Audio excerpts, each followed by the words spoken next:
আরো আপডেট মশালা বলি, আপনাদের এই এলাকায় বিকাশের দোকান আছে নি? বিকাশে যদি আপনি 1000 টাকা বিকাশ করেন, কত টাকা বেশি দেন? 20 টাকা বেশি দেওয়া জায়েজ? খালি ফতোয়া দেন না। আমি বলতেছি, যদি বলেন জায়েজ আমি বলবো হাদিস থেকে দেখান, যদি বলেন না জায়েজ আমি বলবো হাদিস থেকে দেখান। ব্যাংকে টাকা ডিপোজিট করা জায়েজ কিনা, যদি বলেন জায়েজ আমি বলবো হাদিস থেকে দেখান, যদি বলেন না জায়েজ আমি বলবো হাদিস থেকে দেখান। ব্যাংকে ডিপোজিট করে লভ্যাংশ দেওয়া জায়েজ কিনা, যদি বলেন জায়েজ আমি বলবো হাদিস থেকে দেখান, যদি বলেন না জায়েজ আমি বলবো হাদিস থেকে দেখান। ইমাম সাহেব নিচতলায়, আমি 2 তলায় দাঁড়াইছি, নিচতলায় এখনো জায়গা খালি, আমি 2 তলায় জামাতের শরীক হলে আমার নামাজ হবে কিনা, যদি বলবেন হবে আমি বলবো হাদিস থেকে দেখান, যদি বলেন হবে না আমি বলবো হাদিস থেকে দেখান। আমি মোবাইলে বিয়ে করেছি, আমার বিয়ে হবে কিনা, যদি বলেন হবে আমি বলবো হাদিস থেকে দেখান, যদি বলেন হবে না আমি বলবো হাদিস থেকে দেখান। মোবাইলে আমার বউকে আমি তালাক দিয়েছি, তালাক হবে কিনা, যদি বলেন হবে আমি বলবো হাদিস থেকে দেখান, যদি বলেন হবে না আমি বলবো হাদিস থেকে দেখান। আমি একজনের মাধ্যমে কুরিয়ারে টাকা পাঠিয়েছি, কুরিয়ারে টাকা পাঠালে অতিরিক্ত 10 টাকা আমি বেশি দেই, দেওয়া জায়েজ কিনা, যদি বলেন জায়েজ আমি বলবো হাদিস থেকে দেখান, যদি বলেন না জায়েজ আমি বলবো হাদিস থেকে দেখান। অনলাইনে কোনো পণ্য আমি কিনতে পারবো কিনা, যদি বলবেন পারবো আমি বলবো হাদিস থেকে দেখান, যদি বলবেন পারবো না আমি হাদিস থেকে দেখান। এই 50টা মাসআলা যদি আপনি হাদিস থেকে দেখাতে পারেন, আমি আহলে হাদিস হয়ে যাব। আর যদি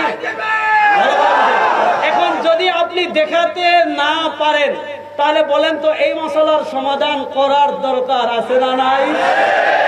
এটা বুঝে আপনি মাযহাব বুঝে গেছেন। এখন প্রশ্ন হলো, যেই মশলা আমি কোরআনে পাইলাম কোরআন মানলাম, কোরআনে পাইলাম না হাদিসে পাইলাম হাদিস মানলাম, যেই মশলা আমি কোরআনেও পাইলাম না হাদিসেও পাইলাম না, এই মশলার ক্ষেত্রে আমি কি করব? তাই করব যা করেছেন নবীর সাহাবী মুআয ইবনে জাবাল। আল্লাহ নবীর সাহাবী মুআয ইবনে জাবালকে নবী প্রশ্ন করেন, ফাইল্লাম তাজিদ ফি কিতাবিল্লাহ ওয়ালা ফি সুন্নতি রাসূলিহি, হে মুআয ইবনে জাবাল, এমন মশলা আসছে কোরআনেও পাইলা না হাদিসেও পাইলা না, করব কি? আল্লাহ নবীর সাহাবী হযরত মুআয ইবনে জাবাল বলেন, ইয়া রাসূলুল্লাহ, চিন্তার কারণ নাই, পেরেশানির কারণ নাই, আজ তাহিদু বিরাই, আল্লাহ আমাকে বিবেক দিয়েছেন, আল্লাহ আমাকে জ্ঞান দিয়েছেন, আমার কাছে কোরআন আছে, আমার কাছে হাদিস আছে, আমি কোরআন সুন্নাহর রিসার্চ করে কোরআন সুন্নাহর আলোকে সমাধান দেব। এবার যেই মাসালা কোরআনে নাই হাদিসেও নাই, এই মাসালায় সমাধান দিতে হয় কোরআন সুন্নাহর আলোকে রিসার্চ করে। এই যারা রিসার্চ করেন তাদেরকে বলে ফকিহ, বলেন তাদেরকে বলে মুস্তাহিদ। যেই জিনিসটা রিসার্চ করেন এই জিনিসটার নাম ফিকহ, এই জিনিসটার নাম কি? আর এই ফিকহ মানাকে পরিভাষায় বলে মাযহাব মানা। তাহলে যারা বলে মাযহাব মানে, এরা আসলে মাযহাব বুঝে না, এরা আসলে কি মাযহাব?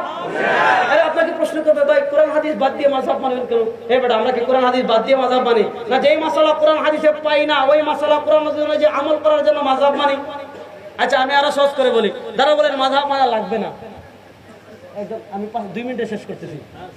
আচ্ছা, এবার আমাদের যে সকল ভাইয়েরা বলেন মাযহাব মানি না, যে সকল ভাইয়েরা বলেন মাযহাব মানলে জাহান্নামে যাবেন, যে সকল ভাইয়েরা বলেন মাযহাব মানা হারাম, তাদেরকে বলবেন, ও ভাইয়া আমি 5 মিনিটের জন্য আহলে হাদিস, ঠিক আছে না? আমি 5 মিনিটের জন্য লা মাযহাবি, ঠিক আছে না? এখন আপনি যে ভাই মাযহাবকে তালাক দিলেন, ওই ভাইকে ওই প্রশ্ন করবেন যেই প্রশ্ন নবী করেছিলেন মুআয ইবনে জাবালকে। কি প্রশ্ন করবেন? ভাই তুমি আবু হানিফাকে তালাক দাও, শাফিঈকে তালাক দাও, মালিককে তালাক দাও, আহমদ ইবনে হাম্বলকে তালাক দাও, 4 মাযহাব তালাক দাও। এবার আমি তোমার কাছে প্রশ্ন করি, 1 নম্বর প্রশ্ন, এক ব্যক্তি মাগরিবের নামাজ এয়ারপোর্টে পড়েছে, মাগরিবের নামাজ এয়ারপোর্টে পড়ার পর বিমান রওনা হয়েছে, অনেক দূর পাকিস্তানের আকাশে যখন বিমান গিয়েছে, আধা ঘন্টা যাওয়ার পর 40 মিনিট যাওয়ার পর দেখলো বিমান এমন জায়গায় এসেছে এখানে সূর্য মাত্র অস্ত যাচ্ছে।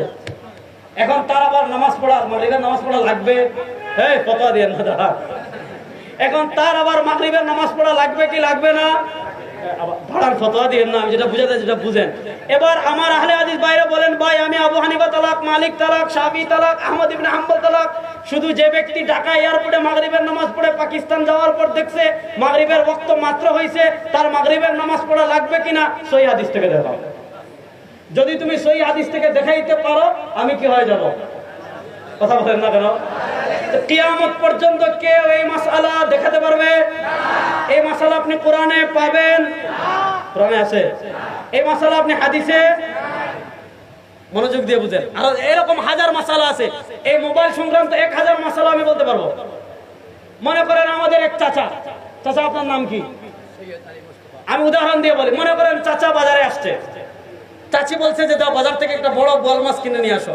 চাচা বাজারে গেছে, আচ্ছা বড় একটা পাঙ্কাশ মাছ কিনে নিছে। চাচি রাগারাগি করছে চাচার সাথে।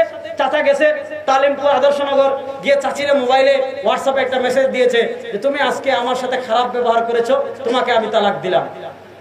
উদাহরণস্বরূপ চাচা এটা হোয়াটসঅ্যাপে তালাক লিখে পাঠিয়েছে। লেখার পর একটা লাল চা খাইছে।